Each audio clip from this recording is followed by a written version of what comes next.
When I first married my wife, I believed she was the kind of woman who truly loved and valued me. We built a home together, shared laughs, made plans for our future, and I thought she was happy. But as the years passed, I noticed small cracks in our relationship. She became distant, often on her phone, and sometimes she looked at me as though I wasn't enough. I brushed it off, thinking it was just stress or routine life dulling the spark. I had no idea a storm was waiting for me. One night, while we were having dinner, she casually made a remark that burned deep inside me. With a smile on her face, she said, "My ex always gave me what I wanted. That's a real man." She didn't even hesitate, didn't even think how cruel those words were. I froze, staring at her, wondering if she realized how much that cut me. She laughed it off as if it was a harmless joke, but I knew it wasn't. It was her way of telling me I wasn't enough for her. From that day, something shifted in me. I tried to reason with her, asking why she would say such a thing, but she dismissed my feelings and told me not to overreact.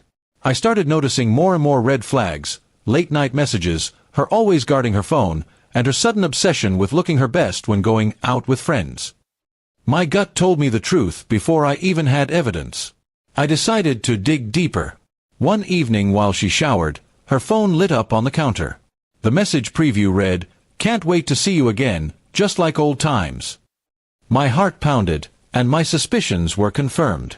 She had reconnected with her ex, the same man she claimed was a real man. I didn't confront her immediately. Instead, I planned quietly. Over the next few weeks, I pretended everything was fine. I acted like the same husband she thought she could fool. But behind her back, I began gathering proof, screenshots, messages, photos, and even a recording of her admitting she missed how her ex always spoiled her. The betrayal hurt deeply, but I refused to be humiliated any longer. One night, I set the trap. I invited her parents, my parents, and a few close friends over for what she thought was a small dinner gathering.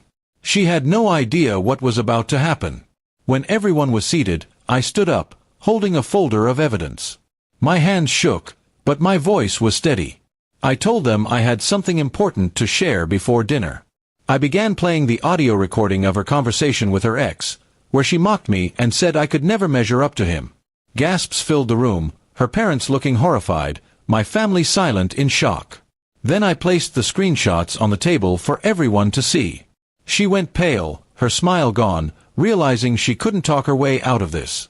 She tried to defend herself, saying it was just flirting and that I was overreacting. But this time, no one believed her. I looked her straight in the eyes and told her, "You wanted a real man? Then go to him. Because I'm done being disrespected." Her parents couldn't even look at her.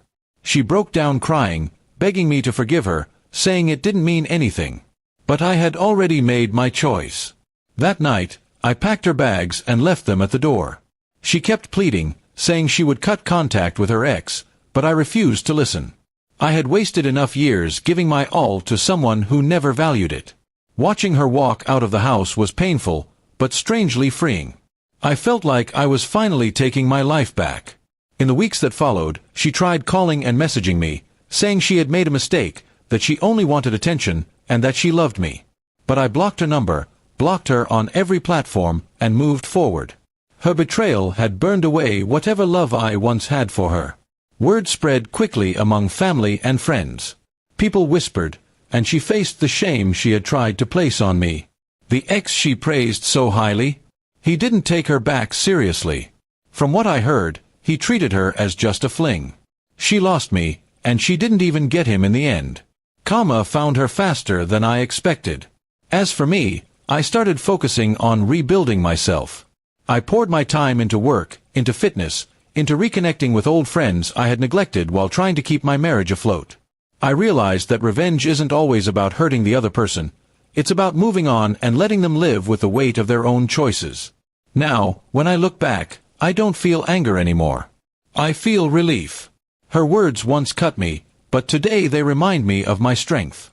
She wanted someone who always gave her what she wanted, but what she really lost was someone who gave her everything he had. And that's her biggest regret, not mine. She thought she had found a real man in her ex, but in the end, she lost everything. Her marriage, her family's respect, and even the man she betrayed me for, while I walked away with my dignity and peace.